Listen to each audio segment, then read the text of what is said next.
Muy buenas tardes, estimado público que nos observa en el canal 28, a los que nos oyen por Radio Nuevo León, a toda gente que nos sigue en las redes sociales, por Facebook, y además a todos nuestros amigos y compañeros que nos han hecho llegar algunos mensajes, algunas preguntas. Estamos en Crónicas. Hoy nos encuentra con nosotros el conductor de este programa, el maestro Ángel Robles. Anda en unos trámites personales, pero ya la próxima semana estará por aquí. Aquí estará con nosotros. Así es, y está con nosotros, como siempre, el caudillo de la historia, Leonardo Martínez Hernández. Bienvenido, Leo. Un gusto, pues bien emocionados con este clima, conmemorando ayer un año más de la famosa nevada del 67. Ahorita vamos a platicar. Claro. Y bueno, pues saludando aquí a todos nuestros los televidentes. Estamos en Facebook, Canal 28 Nuevo León. Ahí está el programa en vivo. Síganos, comente sus recuerdos, mándenos fotos, todo lo que se acuerde usted de la nevada del 67. Bienvenida. También estamos en el 2020-8865, llamada por teléfono a la tradicional. Todavía hay gente que pues el Facebook no se le da, el WhatsApp no, pues también ahí está el teléfono convencional y el WhatsApp 8126113535. Mándenos también, dentro de las efemérides tenemos la primera vez que se transmitió televisión en Monterrey, 1952. Mándenos sus crónicas, sus recuerdos, aquí los compartimos. ¿Qué sintió la primera vez que vio la televisión en Monterrey? Pues platíquenos, ¿no? Claro que sí, y como siempre también Juan José Silva Benítez, maestro? el portavoz de la memoria histórica del noreste. Chico. Buenas tardes, de nuevo aquí en Crónicas, donde el pasado es presente. Eso, y muy como bien. menciona Leo, son 50 años de aquella legendaria nevada, parece que fue ayer. 52. No, Échenle número, yo por eso sí, estudié son historia. 52, Sí, perdón. fue el 67. 52. Yo por eso estudié 1967. historia, chivas. Cuando nos cubrimos con un hermoso manto primaveral. Qué Que no hermoso. fue la primera ni la última vez, ¿verdad? Qué hermosura. Pero bueno, vamos primero a la fototrivia para que usted llame e identifique a este inmueble histórico. Creo que no va a estar muy difícil, verdaderamente. Aquí lo interesante es que nos diga el ángulo de la foto. Esa placita que está al frente, ¿cuál es? El edificio, pues también platíquenos cuál es. Sí. Entonces, un edificio emblemático del centro de Monterrey que ha tenido su historia, ¿eh? Sí. Desde allá, desde 1611, empezó a funcionar y hasta la fecha, no con esa fisonomía. No, lógico. Ha ido evolucionando, pero el espacio físico que ocupa siempre ha sido lo mismo, ¿no? Hay un libro muy interesante sobre la evolución de este edificio, el origen, la evolución, desarrollo de este edificio, del arqueólogo e historiador Enrique Tovar Esquivel. Así es, ¿Verdad? que fue el que realizó los descubrimientos allá por el verano del 2007. Y como bien apunta Leo, esa callecita, ahí alcanzó a ver un guayín, que era uno de los transportes muy elegantes, era una Sí. especie de servicio de taxis que tenía la ciudad arrastrado por un tronco de 4 mulitas. Y siempre, como bien apunta Leo, esa plaza ha sido el centro histórico económico de Monterrey. Y por cierto, esa callecita lleva el nombre de uno de los fundadores de la Metropolitana Monterrey. Así es. Es una de las calles más pequeñas de Monterrey, 100 metros de largo. Se me hace que no llega ni 80, pero bueno. Pero ahí está. Porque acuérdate que las cuadras acá eran de 100 varas. Así es, Que es cada vara son 81 más o menos. 0.81 centímetros. Sí. La vara mexicana, porque la castellana es 1.20. Y es un edificio de mucha historia. Antes ahí se hacían los gritos de la independencia, ¿eh? Ahí estaban, ahí se realizaban, porque no había el palacio de cantera que tenemos acá, el Palacio de Gobierno. Entonces, esa era la plaza principal aparte. No había la macroplaza. Bueno, también no Por eso había se dónde hacía reunirnos. Sí, en ahí. otra plaza, ¿verdad? Sí, porque ahí estaba la plaza, la famosa Plaza de la Constitución, la plaza de Zaragoza, que ahora Sí. conocemos. Los principales hoteles estaban ahí. Exactamente. Llame usted y díganos qué representa esta fotografía, y si tiene alguna anécdota, algún comentario, háganoslo saber y aquí lo Un externamos. lugar donde incluso ha sido Museo de Historia Natural, donde ha sido parte de las oficinas del Tribunal Superior de Justicia, el Club Tigres, si mal no recuerdo. Ahí tuvo sus Departamento de oficinas. Tránsito Municipal, También ahí tuvo Prisión Municipal. prisión municipal, y en una de las arcadas hubo mercado también. También Ahí los se- portales se que expendieron mencionan las famosas, crónicas. ¿cómo les llaman a estos eventos? Las tertulias. Las tertulias, no. Todo, hubo de todo ahí. Es un ícono verdaderamente de la ciudad de Monterrey, y que es un inmueble histórico que hay que seguir conservando Que definitivamente. afortunadamente sigue ahí, Así es. para uso y disfrute. Bien, pues nos vamos a las efemérides nacionales. Y un día 7 de enero de 1986 murió en la Ciudad de México el gran escritor mexicano Juan Rulfo, que se le considera forjador de la literatura latinoamericana. Un personaje sin duda fundamental para entender las letras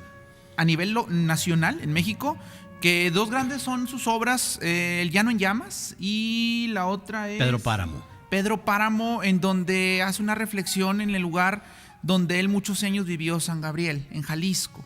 De hecho, él recrea también la obra que por ahí hay una tumba de Pedro Páramo en donde él reflexiona. El Pedro Páramo era su padre y el inicio de la obra, en el inicio de la obra, la mamá del principal actor de Pedro Páramo le dice que está a punto de morir, que por favor no deje de buscar a su padre porque tiene que encontrarlo, a él le va a dar mucho gusto saber de él. Y él incluso ahí dice, mi madre estaba en un estado tal que ni bueno era decirle que no. Yo le dije que sí a todo.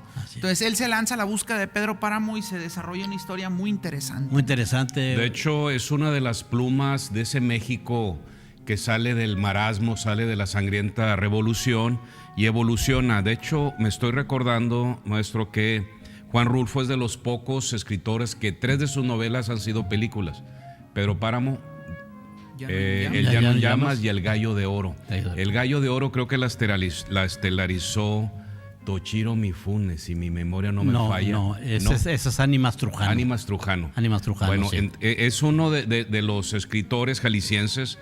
Parece que Jalisco tiene una beta de escritores de gran renombre, pero Juan Rulfo muere prematuramente allá durante la administración del señor de la Madrid en la primavera del 86. Desgraciadamente se nos va una de los grandes escritores que tuvo el México del siglo XX. Pero hay dos facetas que de él pocos estudian. Fue guionista. En Así aquella es. época en que hasta García Márquez escribió guiones para el cine nacional. El Cine de Oro. Y ¿Participó pero, en una película de Gabriel, al lado de Gabriel García Márquez o escrita por Escrita él? Por ahí por él. anda la Escrita. foto, por ahí la teníamos ahorita. Sí. También recordar un personaje muy afectado por la revolución, muy afectado por la guerra cristera, sobre todo su familia. Y él en varias entrevistas que ofreció a nivel internacional lo marcaba, ¿no? De hecho, no sé si tengamos por ahí la entrevista que le hicieron en la televisión española, donde habla, ¿no?, de la guerra cristera. Sí. Entonces, bueno, seguimos platicando y si está el video disponible, pues qué padre, porque sí es importante cómo estas dos guerras marcaron su literatura, marcaron su... Y la otra faceta es la de fotógrafo. También. Excelente fotógrafo de Juan Rulfo. De los volcanes, aquel México profundo, aquel México hermosamente inmerso en la historia. Así es. Yo creo que es uno de los grandes personajes de la literatura mexicana e hispanoamericana, pero hay que hacer una reflexión también. Fue muy amigo de Irma Sabina Sepúlveda, escritora nuevoleonesa del Potrero Villaldama, Nuevo León, y a ella en ese momento se le consideró la Juan Rulfo femenina. No la conocemos, lamentablemente, porque allá las mafias literarias en la Ciudad de México le hicieron la guerra. Ojalá tengamos, Leo Silva, un programa dediquemos a esta dama que es brillante en las letras nuevoleonesas. De hecho, todavía en el Potrero está su casa. Yo la conocí en los años 80 y tenía una pequeña plaquita. Me imagino que ya ha de haber desaparecido. No, creo que ahí está. Todavía. Y además, hermana del pintor ya fallecido también, Aquiles Sepúlveda. Entonces yo creo que hay que hacer, al estudiar a Rulfo, nosotros en Nuevo León debemos siempre tener presente la figura de esta dama nuevoleonesa, Irma Sabina Sepúlveda. Él le dio el espaldarazo, literariamente hablando. Con aquellos relatos de aguas de las verdes matas y los cañones de Pancho Villa. Interesante. Muy interesante. Y Hay poco otra novela conocida, de él que hace muchos años la leí, Diles que no me maten. Esa es lo que pasa es que el Llano en Llamas y Pedro Páramo se llevan todos los honores. Así es. Pero tiene Macario también tiene Macario, un cuento. Macario, sí. De canasta de cuentos mexicanos, No, Macario. Bueno, no, esta es la de Macario de Bruno Traven. Ajá. Este es el de hay un cuento de él también y hay otros que pocos se conocen. ¿Verdad? Estamos viendo el video, la entrevista, ¿no? A ver, vamos a eso. Empinadas. Mi abuelo construyó en realidad casi todo el pueblo, el puente sobre un río, la iglesia también. Él fue el autor de la construcción de esa iglesia. Y en realidad creó el pueblo. Pero vino después la rebelión cristera y entonces hubo una concentración y a toda la gente de los pueblos pequeños los concentraron a las ciudades más grandes. Fue cuando nosotros nos pasamos a vivir a San Gabriel. Porque parece que efectivamente la revolución cristera fue especialmente dura con ustedes. Con nosotros, efectivamente. Parece que sus padres y otros parientes próximos perdieron prácticamente todo lo que tenían. Todo, sí. No hubo más remedio que irse a probar en otro lugar. Claro. Bien, pues regresamos en un momento Sí, a la segunda sección de Crónicas Sí, a para ustedes. 1928. Exacto. ¿Usted querría explicarnos?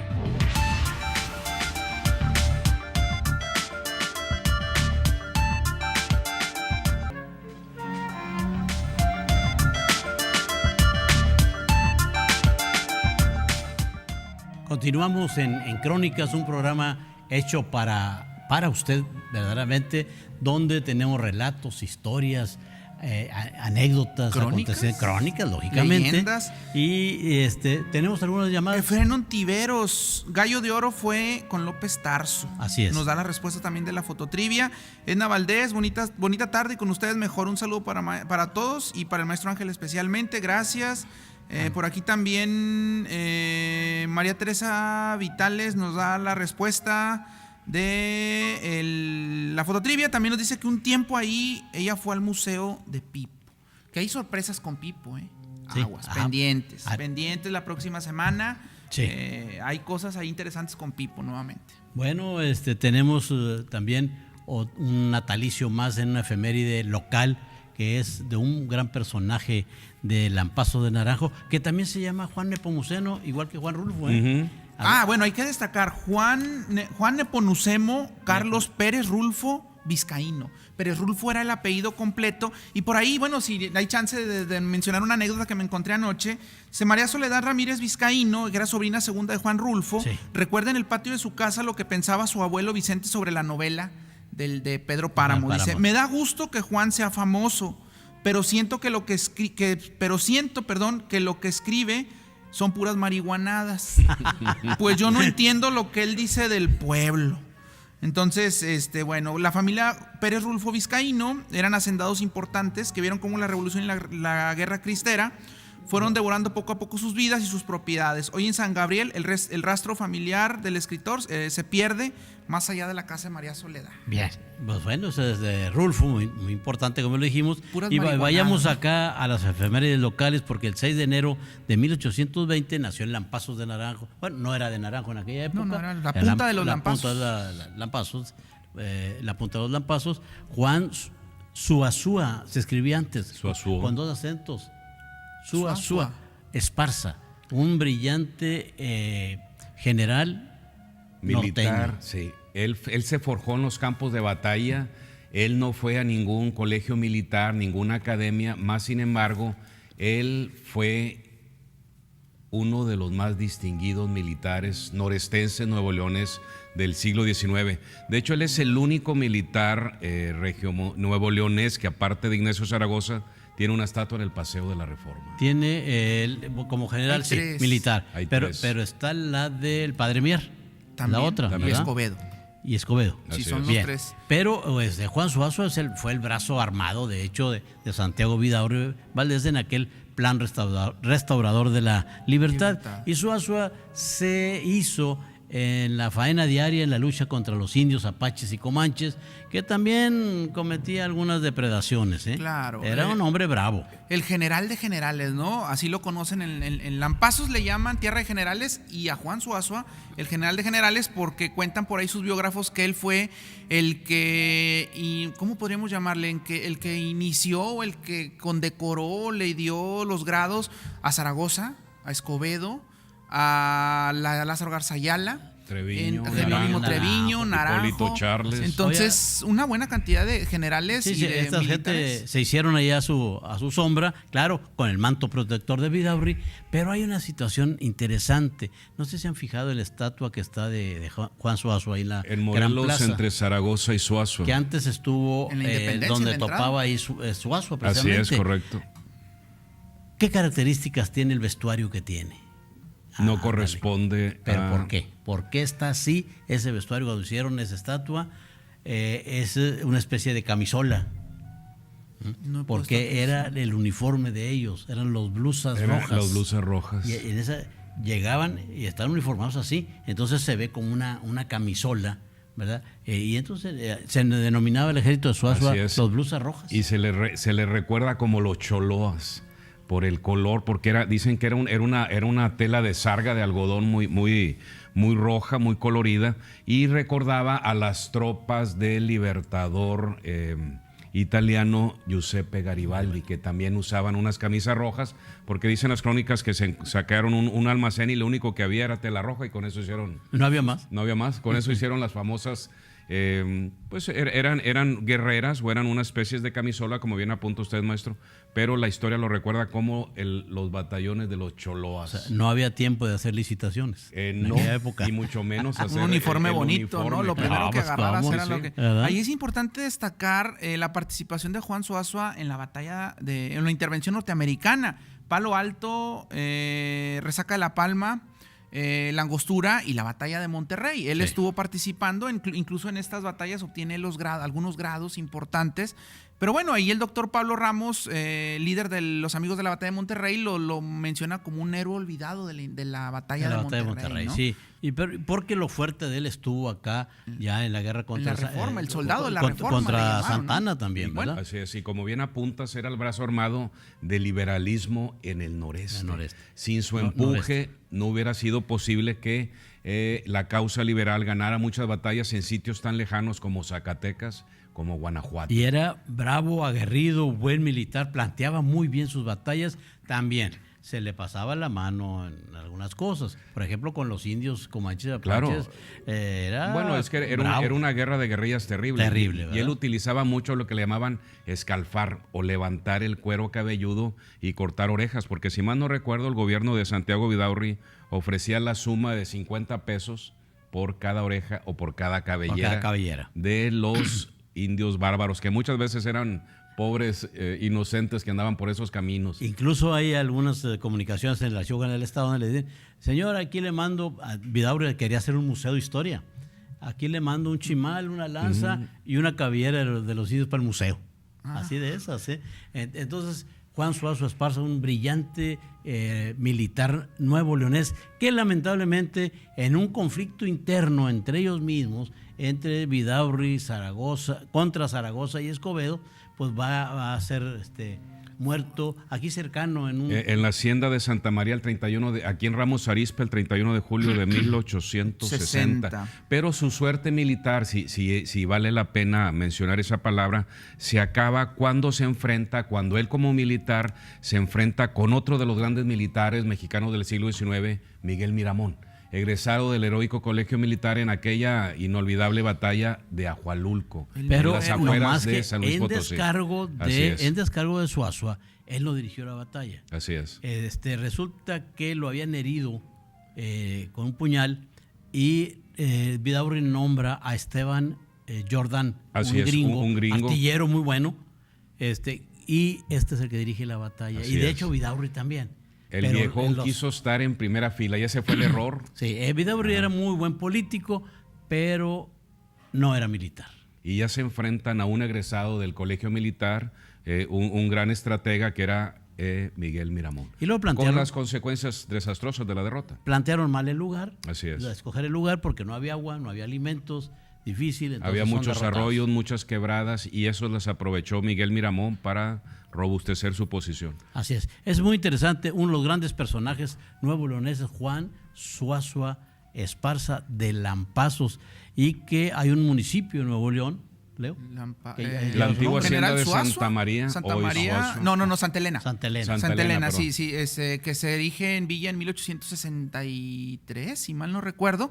Bueno, se levanta Villa con el nombre de General Suazua. Pues ahí sede de la Hacienda San Pedro. La Hacienda San Pedro, claro. Ahí nos están viendo en General Suazua, Nuevo León. Hasta hace unos 20 años, pueblo tranquilo, no había mucho problema, pero de repente se llegó ya todas las colonias. Ibas y te aventabas unos empalmes, unas hojarascas. Los tamales. Y los tamalitos. Y un cafecito de olla. El cabrito que hacen también guisado por ahí es muy bueno. Yo creo que Juan Suazua, gracias a él, se le debe este nombre sí. a la hacienda Santa Elena, que ya está, ya de hecho es un municipio. ¿Dónde Ya, están sus restos? No recuerdo. En el Palacio de Gobierno, ahí en la Explanada de los Héroes. Sí. Desde 1984 ahí Así es. descansan. Por ahí traíamos la foto de donde está la urna de todos los héroes. Por ahí está la Hay foto. hay a ver una si ahorita columnata ahí. la rescatamos. También destacar, bueno, el grupo que mandó o que asesinó a Juan Suazua estaba comandado por el coronel Eugenio García, que cuentan que por ahí le dio un balazo en el cerebelo aquí en esta zona de la nuca. Estaban acostados en un jacal ahí, de hecho, Junto a una y lo fogata. balacean. Creo que también estaba Vidaurri, no sé. Sí. No recuerdo. Sí, estaba Vidaurri a un lado. Dicen que escuchan caballos. Él se para, estaba dormido profundamente. Se para y uno de los tiros que efectúan los asaltantes fue el que le atraviesa la parte del cerebro. Estuvimos por ahí acompañados por Fausto Mayén, que hace varios años. cómo investiga, y ahí estuvimos conociendo el espacio, un espacio ahorita muy, muy sencillo, muy austero, pero un lugar muy bonito, donde pues se supone o se dice que fue asesinado Juan Suazua, ¿no? Pero no exactamente la hacienda Santa María. San Gregorio. San Gregorio se llama el punto. Es por donde está El un aeropuerto. poblado que se llama Higueras, casi en el límite entre Nuevo León y Coahuila, más adelantito Nuevo León y Coahuila, ¿no? Por ahí también hay otro que se llama el Anhelo. No, el Anhelo está muy arriba. Por ahí Fausto Monclova. me comentó también. Fausto conoce mucho de los lugares y todo Es eso. Anaelo. Algo así. Anaelo, Entonces, sí. pero es un lugar muy bonito que de hecho, pues ahí está. Es una colonia, es una calle con casas y todo. Y está muy, muy Hay padre. una biografía que hizo don Hermenegildo Dávila, discípulo de Gonzalitos en el siglo XIX, sobre Juan Suazua.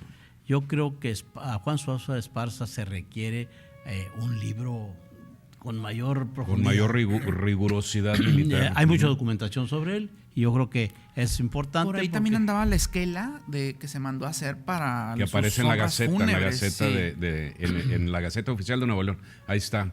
Dice, el día 31 de julio, a la 1 de la mañana, ha sido traidoramente asesinado en la hacienda de San Gregorio por los sublevados de Galeana, el benemérito ciudadano general don Juan Suazua, el excelentísimo señor gobernador, los jefes oficiales y el cuerpo de Guardia Nacional que militan a sus órdenes y la primera autoridad política de este lugar lo participan usted. Fíjate, tan funesto acontecimiento. Yo tengo una anécdota con respecto a esta esquela porque resulta que en un tiempo yo coleccioné invitaciones cuando se hacían impresas. Sí. Pues todo el mundo las tiraba, ¿no? No, pero eran obras de arte. Sí, tengo cajas y cajas. Entre ellas tengo esta que me regaló una persona hace mucho tiempo, hace como 40 años. Esta esquela, la esquela original, ¿verdad? Debe haber algunas también por acá circulando en algún museo de aquí de la localidad, pero es importante señalar a Juan Suazua Esparza. Bueno, cambiando también de tema y continente, hay que recordar que un 4 de enero de 1952 llegaron las primeras imágenes televisivas a Monterrey, León. Un dato interesante, cuando el auge de la televisión llegó, pues antes era el radio y todo se conocía por radio. Que bueno, mucha gente decía que cuando llega la tele, mucha gente decía, no, eso quita mucho el tiempo. Sí. El radio no te quita tiempo, la tele tienes que estarla viendo.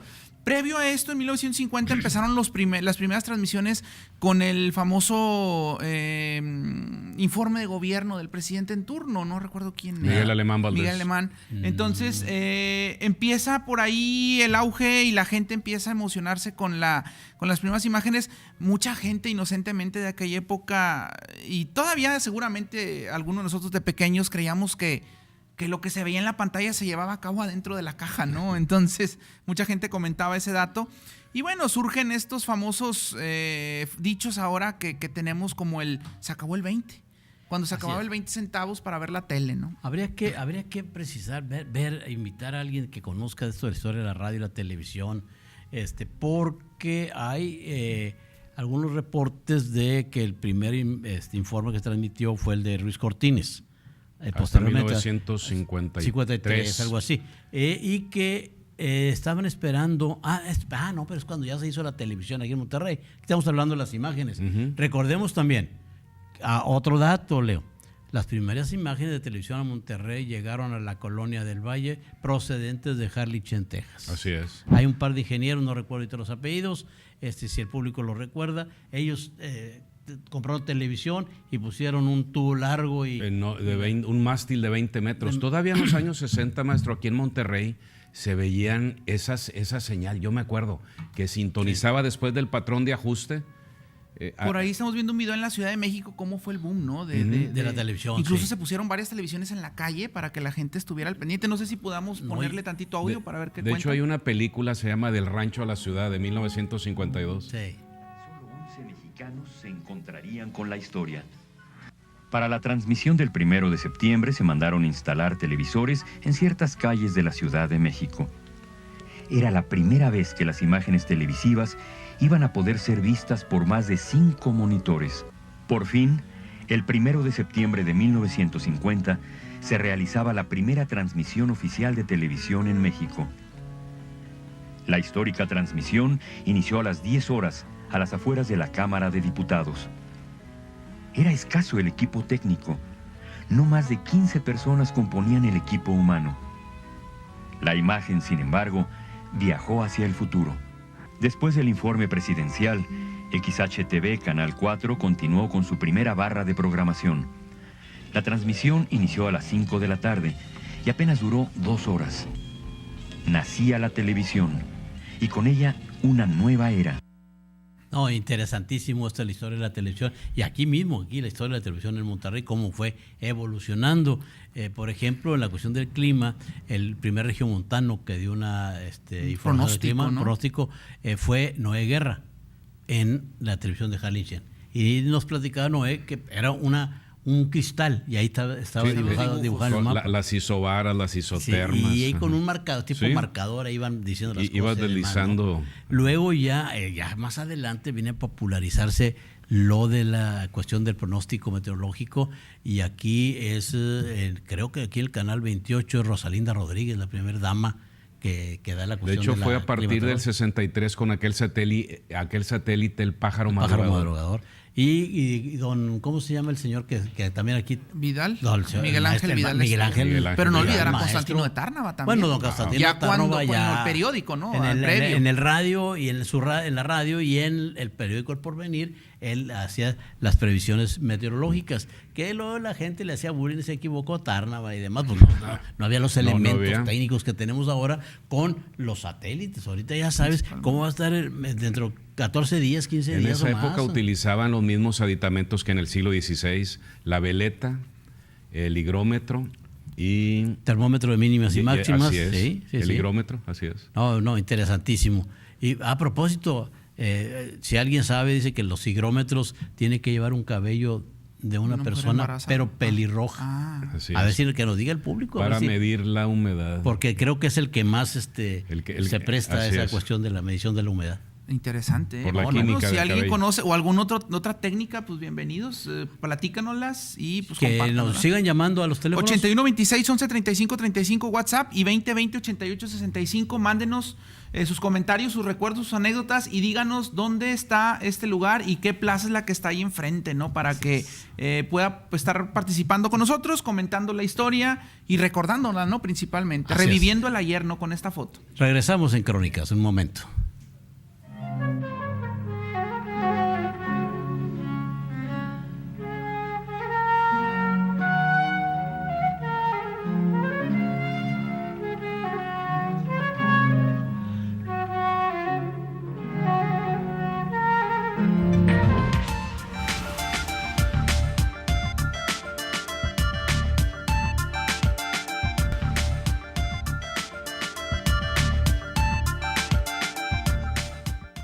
Pues estamos en Crónicas, ya nos torturan, Leo Silva, nos torturan, nos empiezan a mandar fotos de la comida, que algo no saben. No, nos dieron hambreados ahorita. ¿Nos dieron con cara de hambre o qué?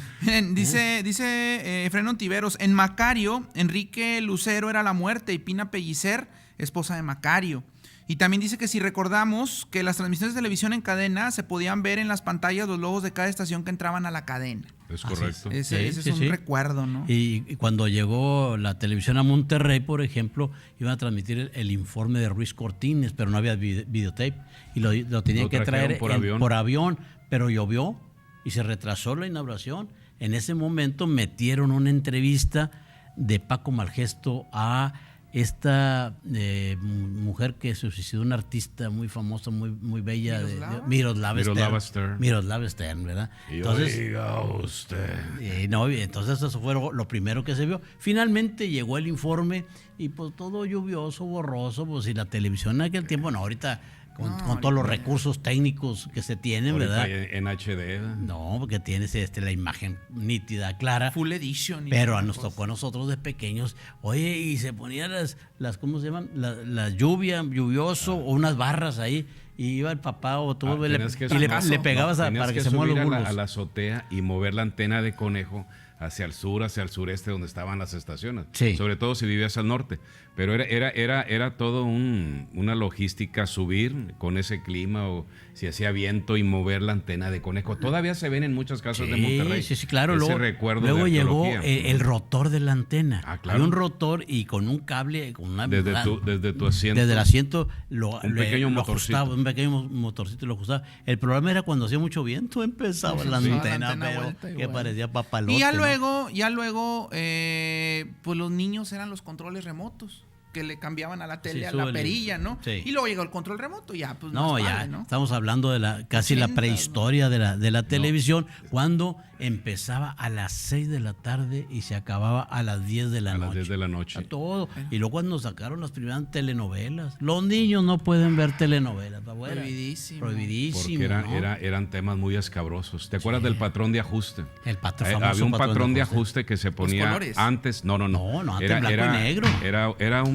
Era un cartón, pero tenía diagramas geométricos y era para darle tiempo a los técnicos de que ajustaran cámaras y la programación. Sí. Y luego te anunciaban El Llanero Solitario. No, hombre, cállate, toda la chiquillada viendo El Llanero Solitario en blanco y negro. Una nube de polvo y el grito. No, hombre, ¿qué tiene? Patrulla de Caminos y toda una serie. El hombre del maletín. No, había unas series en aquella época. Bueno, ahí están, afortunadamente se han recuperado ahora en las redes sociales. Qué maravilla. Pues nosotros los que recordamos aquello. La muchachita esta Cometa, la señorita Cometa. La señorita Cometa con Chivigón. Sí, muy. Digo, ahorita mucha gente, bueno, gente reciente a lo mejor no le da mucho chiste, pero en el momento era lo que había y la gente se entretenía muy padre con ellos, ¿no? ¿Te acuerdas el revuelo con la transmisión del alunizaje de los astronautas en julio del 69 en la Luna? Sí, al 69, fíjate. Pero mira, yo recuerdo que la primera vez que me invitaron a ver televisión, no había televisión en el pueblo. El profesor Amado Villarreal en un restaurante que había, pero en el patio puso la televisión arriba de un refrigerador viejo porque iban a pasar la pelea del Ratón Macías contra Alfonso Jalimi, francés. Pues no se vio nada, vimos todo verde y alguien puso el radio y lo vimos en el radio. Mejor. Simultáneamente. ¿De qué estamos hablando? Hace 60 años, cuando llegó la televisión al pueblo, no había, y aquí fue una novedad. Y luego ya se empezaron a hacer alguna gente de televisión, no mucha, porque costaban los aparatos, riquillos, era más cobraban fácil, 20 centavos. Pero era más fácil que sintonizaran programas de Texas que nacionales, porque la red de microondas todavía no estaba muy pero en esa época el nacionalismo que teníamos revolucionario, impulsado por la gente en el poder en México, no querías ver series gringas. Querías verlas en español. Querías en español. Y las que querías ver, ya después, pues que estuvieran traducidas, ¿no? Y fue doblaje mexicano. El mejor que se ha tenido.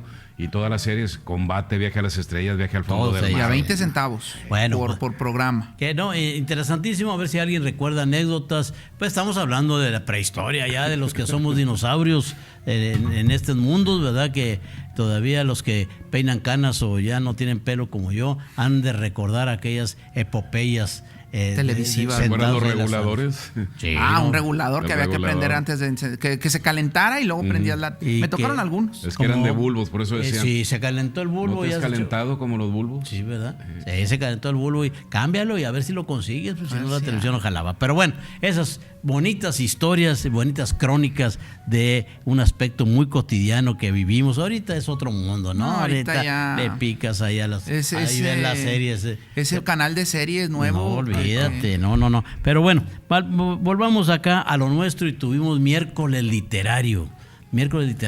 Qué gente tan fiel para ir a este programa. Llueva, truene o relampaguee. A pesar del clima adverso que sopló ayer. Exactamente, y ahí Marta Cruz Ávila de Santa Catarina, Nuevo León. Bueno, ella es de Acámbaro, Guanajuato, pero casóse con Julio César Méndez Cavazos, que es también escritor, y presentó su obra prima sobre relatos de su padre y otros cuentos. Creo que esto es muy interesante porque con emoción que los leyó, porque además son los relatos y los cuentos que le platicaba su padre, y el público participó abiertamente. Estuvo el gran escritor Eligio Coronado también ahí presentando este libro. Yo creo que este programa de Miércoles Literario, como dice el maestro Jorge Santiago Alanís, un programa que llegó para quedarse, y ahí está, fiel, ahí se distribuyó el libro, y que por cierto al final llegó Carlos Álvarez con una agenda de Miércoles Literario. Sí, cierto. ¿No? Y empezando el año bien. Que por ahí la agenda narra detalladamente todos los lugares en donde ha estado el Miércoles Literario. La estuve viendo. Sí, porque ahora aparte, estrenan una sede, ¿verdad? Hay una nueva sede. Estamos en un aula casi abierta, un auditorio grande, que es de la sección 21 de maestros, ahí por Diego de Montemayor y 5 de Mayo. Y entonces, pero llega aquel con la agenda porque retrata cada uno de los Miércoles Literarios.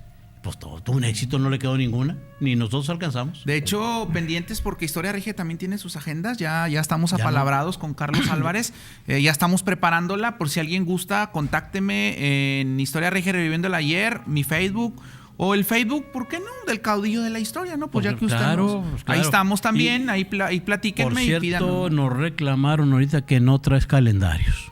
Estamos también haciéndolos. ¿Se acabaron? Porque sí, a Dios gracias, y la gente también le han gustado mucho, pero vamos a hacer más para regalar aquí en Crónicas, porque pues la gente se los merece, la gente que nos sigue se los merece. Miércoles Literario con un gran éxito, y ahí hay que agradecerle también a la tenacidad, a la constancia, a la perseverancia del maestro Juan Antonio Vázquez Juárez y de Jorge Santiago Alanís, también maestro, para que esto siga adelante. Lógicamente agradecerle al maestro licenciado Guadalupe Salinas, el líder de la sección 21, que amablemente nos presta, no tan solo nos presta el local y el mobiliario y el sonido, sino que también aporta el refrigerio. Muy bien. Y ahí, como dicen algunos de los que va ahí, de ahí somos, ¿verdad? Y de gorra, ni quién le cobra. Algunos están conectados, nomás se acaba el evento y parece que están conectados con la mesa del pero no es una. No andaba ahí. Es un comentario positivo. La caravana del hambre. No andaba ahí Tacho Carrillo, un saludo ahí. El Conde de Agualeguas no, porque tuvo frío. No, andan a Agualeguas arreglando el archivo. Le mandamos un saludo al Conde de Agualeguas, lo mismo al maestro Juan Antonio Vázquez Juárez, que por cierto ya me escribieron que hoy están concitados los buitres. Yo no sé si vayan a jugar ahorita. Está todo enlodado ahí el campo, sí, ¿no? Pero lo que no va a fallar es la bohemia. Sí, no, pues esa sí está ahí buena. La bohemia intelectual, ahí va a estar presente con los buitres. Un saludo al maestro Juan Antonio Vázquez, a Carlos Sergio Rodríguez, a Virgilio Gutiérrez, a Gustavo de la Cruz, bueno, y a todos, a Benjamín Chapa Alegría, a todos los que van allá con los buitres, les mandamos un saludo, y todos los que hacen posible Miércoles Literario. Pero tenemos otra actividad también muy interesante, un par de actividades que hace Historia Regia, unos recorridos. Vamos a tener recorrido este domingo 13, es domingo 13 de enero, a la Iglesia La Purísima, en donde vamos a estar conociendo la historia, pero también la arquitectura, símbolos y todo lo demás que tiene este edificio, en voz de Víctor Cavazos, un experto en la materia que ya nos llevó al Panteón del Carmen y que estuvo platicándonos santo y seña de los símbolos, de los colores, los trazos, las figuras, etcétera. Bueno, acá vamos a estar platicando sobre la Iglesia La Purísima. Los esperamos ya tardecito para que no se levanten temprano, 2:30 de la tarde. Va a ser frío, eso que ni qué. Tal vez caiga agua, eso que ni qué, pero todo va a ser adentro de la iglesia. Así es que no hay ningún problema, no se van a mojar, no se van a enfriar. Vamos a estar ahí compartiendo esta historia. Vamos a traer por ahí imágenes para la siguiente semana, alguna entrevista con Víctor, aunque le da de repente penilla salir en las entrevistas, pero ahí lo convencemos para que nos detalle más o menos claramente lo que significa todo el sentido arquitectónico de este inmueble. Premio Nacional de Arquitectura, 1946. Que mucha gente me decía, oye, no me había dado cuenta, de arriba es una cruz. Es una planta de cruz. Claro. Sí. De hecho es basílica menor, ya no es templo, es basílica menor. Una de las tres que tenemos. Aprovecho la oportunidad para enviarle saludos a mi primo, el sacerdote de ahí está en la Purísima, el padre Martín Meléndez Alanís. Es mi primo, sacerdote ahí. Estimado Martín, un saludo. Ya sé que está muy trabajador como siempre donde ha estado, es muy, muy reconocido intelectualmente, un personaje Que nos mande muy, la bendición, pero muy valioso. ¿no? Para que este De programa hecho, siga. ahorita comentaba Leo que ahí cerca de ahí hay una tortotas. exquisitez gastronómica netamente regiomontana. No podemos dar el comercial. Sí, no, pero luego platicamos sobre las tortas de la Purísima. Mejor Creo que no hay le que ir, movamos, ¿no? hay Hay que ir, ¿no? Platicar, ¿no? Mejor no le movemos, vamos a regresar en un momento a Crónicas.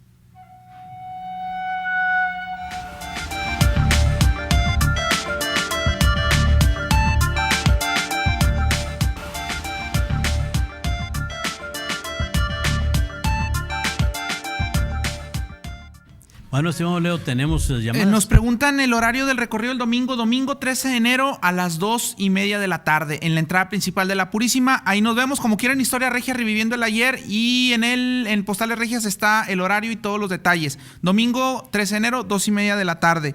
En su tiempo, la actual iglesia de la Purísima tuvo una emisión de timbres postales, dice Frenon Tiveros. Sí, es correcto. Y Ramiro Villarreal dice, ¿se olvidan de las y de Rin Tin Tin? Ah, es Esas, cierto, de las series. No, y de muchas otras también. No nos podemos Había contar de las- aquí porque La ley del empiezan a revólver. salir ¿La las isla de lagrimitas. Gulliver o algo así? No, de la isla de Gilligan. sí. La ley del revólver, Tucson, Arizona. Tombstone, Fíjate nomás. Patrulla 57. Había otro que se llama Paladin, que es otro vaquero. Ah, sí, sí. Yo ya ¿cómo soy del auto magnífico, el carro que hablaba. No, pa' acá. De los 80. había, a propósito, había el caballo, Ed, el caballo Ah, que el hablaba. caballo. No, Mr. Ed. Mr. Ed. The Talking Horse. El caballo que Mi marciano hablaba. favorito. Mi marciano favorito, no, hombre, ¿qué tienes? Papá lo sabe todo. Sí. El expreso apético. Como ya mencionamos, Patrulla de Caminos, no nos la perdíamos. ¿Cómo se llama el también. actor? No me acuerdo. El que salía en Dos Mujeres Un Camino. No. Patrulla Ese motorizada. fue Poncharelo, eso fue en los 70. No, era Leo. este- Tú estás muy acá. Ya nos muy estamos acá, yo me hablando quedé de así. los ¿Te acuerdas 60. de Dragnet? Dragnet, By Hammer, Perry Mason, ¿no? Trilogía policial. Ahora ya están sacando, Columbo. Las también. calles de San Francisco. No, olvídate. No le muevas porque desempolvamos Hawái toda la 5-0. polilla. Ah, no, ese es más Sí, nuevo. no, también, el más o original menos, es de sí, el 68. Carmen Flores, felicidades al programa, muy cultural. Que dure una hora más, aquí dice, no lo digo yo. Saludos, Carmen. Carmen, gracias por su buen gusto. María Cárdenas Guerrero, Francisco Zamarrón y Emilio Quiroga nos dan la respuesta de la fototrivia. ¿Y qué sigue, profe? Pues fíjese, una nota luctuosa de un personaje que apreciamos mucho, hombre del teatro, de la radio, de la televisión, Juan Ramón Garza Valle, se nos fue el día de ayer. Un personaje muy interesante, pues precisamente de la televisión. Claro, un ícono de la televisión regiomontana por su participación en series como la de Pipo, en Las Aventuritas famosas, y también en Codazos. Sí. En Codazos, y luego finalmente ahora en un programa de cantar y bailar, ¿no? Aficionados. Él sustituyó a Rómulo Lozano Así es. a petición del mismo Rómulo Lozano, porque estaban en un programa de la radio, en la XT, y entonces Rómulo se vuelve a sentir mal del corazón y dice, tú vas a continuar con esto, y sigue con aficionados. Toda una inconsolable pérdida a los 75 años, parte de este plano después de una larga enfermedad, pero dejó una huella imborrable en la historia de la televisión. Ahí lo están entrevistando, ¿no? Lo está entrevistando Horacio Alvarado Ortiz. Así es. No, sí, andaba yo con la preocupación, no fuera a acabar como Chaguito Gracián, que vivía por aquí. Por cierto, de aquí son estos señores, ¿cómo llaman? Lascano, hombre, don Félix Lascano y todos ellos, ¿verdad? De los autobuses. Hombre, son transportistas modelo en la República. ¿Cómo no? Y aquí tienes un rancho ahora en Villarreal. También. Ahí, aquí cerquita, aquí en la salidita aquí de Salinas, ahí tienes un rancho. Aquí era precisamente Chaguito Gracián. No, pelado. Grandote, ¿Hipólito qué? grandote. Sí, aquí están este es en su personaje del tío Hipólito, y don Horacio Alvarado Ortiz lo está entrevistando precisamente por una serie de palabras, por norteñismos, ¿no? Norrestenses, ¿no? Estaba enfermo y fui a Villalama para que me hicieran un jumazo. ¿Un jumas? Jumas, sí. O sea, te echaban humo, hay una especie de Era una cura. Una cura tipo hierbero, brujero, ¿no? Entonces, y estaba todo... andas cholenco. Eso es otro término, estás Que enfermo. Andas malo del pie. Del pie. Andas renqueando. Chuequeando. Y esa entrevista de don Horacio era precisamente al tío Hipólito, era uno de los personajes que él hacía, para hablar sobre norteñismos. Algo así como el diccionario de Leo. Así es. Más o menos. Bueno, este ya es algo más moderno. Alberto Hernández, maestro, le envía saludos y menciona que tiene una serie de una colección de series históricas y nos envía las imágenes. El Lone Ranger, Rin Tin Tin, 50 años de la televisión en México. Fíjate. Y nos invita a verla a su casa. No, pues va, encantado. Un saludo, Alberto, donde quiera que te encuentres. Claro que no, y hacer reminiscencias de esto, a recordar aquellos viejos tiempos de nuestra infancia y adolescencia. Por ahí anda otro video de las aventuritas de Pipo. Sí. Que lo podemos amarrar con el siguiente programa. Ah, no, pero eso lo dejamos pendiente. Para el siguiente programa. Vamos eso merece un programa. Bueno, ahí estamos viendo pues el video. un abrazo entrañable a los familiares de Juan Ramón Garza Valle, el personaje que cubrió toda una época en la radio, en la televisión y en el teatro. Dice aquí, y a todos sus familiares y amigos que le era muy apreciado, el maestro Rubén González, que trabajó en la secundaria 50, muy amigo, que también salía en las aventuritas de Pipo, le mandamos un saludo. Y también no puede faltarle, y aquí la gente lo está pidiendo, que hablemos otra vez, cada año la Nevada del 67, 1967. Un evento importantísimo meteorológico. Hablaban, David Faz, de aquí de Canal 28, mencionaba en el video 40 centímetros de nieve. Así es. 40. Habían pasado, la última gran nevada fue en febrero de 1895. 80 centímetros de nieve en esa nevada. Y estamos hablando que ese año de 1967, un año muy frío, una primavera muy húmeda, que también nos visitó el 18 de septiembre de ese año, Viula. El ciclón Viula, huracán Viula. Eso fue más adelante porque Pero fue un año extraordinario. Sí, el 67, un año extraordinario. Además, fue cuando yo salí de la normal. Yo entré a la primaria. Ahí está, fíjate. Yo todavía ni nacía, pero... No, tú Leo, no, tú eres nuevo, de plano. Pero nosotros ya estábamos de practicantes, de profesores normalistas, nos pagaban. Entonces había que... Allá no hay con que hacía frío y no vayan, que 2 grados. Allá tenías que ir, los muchachos también. Claro. Los padres... A la primaria nos levantaban. Sí, lloviendo. Mamá, tengo frío. Haga frío, haya nieve, decían las mamás. Sí. Ándale, vámonos. Y entonces al levantar y que vamos despertando y vemos aquel manto de nieve tan enorme. Bueno, pues había que ir a la escuela. ¿Qué hicimos? Unas bolsas de plástico, ya empezaba el plástico, pues, no te creas. Ahorita es una explosión. Entonces unas bolsas de plástico amarradas en los zapatos y a dirigirte a la escuela. Sí. Lógicamente, pues había 2 niños y el director y unos cuantos profesores, ¿no? Pero había que hacer presencia. Sí. Y recuerdo que el manto de nieve, maestro, duró hasta alrededor de las 3 de la tarde, cuando salió un débil sol y empezó a derretirse con el desánimo y la tristeza de todos los niños. Y el frío, porque es cuando aumenta un poco más el frío, pero a mí me llamó mucho la atención que la gente enloquecida buscando rollos de cámaras. No había celulares, entonces era cámaras fotográficas y no todo mundo tenía cámaras fotográficas. No era accesible la fotografía. Era un artículo de lujo. Ahorita un niño de 1 año tiene 3,000 o 5,000 fotografías. En aquel tiempo era selfies. Muy caro. No, tú te imaginas que haya una nevada aquí en esta época, que la gente aquí lo esperamos. En esta latitud, que estamos muy al sur. Y con los celulares y las cámaras que tenemos, no, es otro mundo. Pero fíjate que don Armando Villarreal Lozano, compositor sabinense de La Morenita Mía, hizo también, Leo, un corrido a la Nevada. Monterrey Nevado se llama. Estuvimos platicando con María Guadalupe Villarreal, su nieta, y bueno, nos compartió incluso las partituras musicales. Un corrido muy bonito que en muchas primarias se cantó. De hecho, Chayito Rodríguez, Teo Martínez, la maestra Gloria de los cronistas, sí. Todos ellos la cantaron o se la pusieron a sus alumnos. Mucha gente se la sabe de corridito, por ahí nos estaban platicando en el Facebook. Entonces, un corrido que hay que recuperar. Si alguien sabe de música, tenemos las partituras, pónganse en contacto con nosotros y les presentamos las partituras para que saquen la canción, ¿no? A ver si... Ese acontecimiento atmosférico, meteorológico, fue tan intenso que hasta la Ciudad de México al día siguiente una nevada épica, histórica. Sí. O sea, estás hablando que fue una onda polar que cubrió por gran parte de la República Mexicana. Así es. Yo creo que inolvidable, la gente todavía en las redes sociales, ahí están, la gente subió muchas fotos ayer y ahora. Hay videos y todo. Videos y demás. Hay un recorrido que hace también don Horacio Alvarado Ortiz. Y bueno, ¿cuál es la fototrivia? Antiguo Palacio Municipal con vista hacia la Plaza Hidalgo. No, muy fácil, ¿no? La pusiste muy fácil. Ahí la gente le llamó. Por aquí también nos dicen la ruta 66, 77 y Sunset Street. Sunset Street. Las famosas Pues series. nos vamos a ir recordando a Juan Ramón Garza Valle, que estuvo con don Chucho en Codazos, que terminaba en algunas de las frases que terminaba en su programa: salud, amor y paz. Crónicas.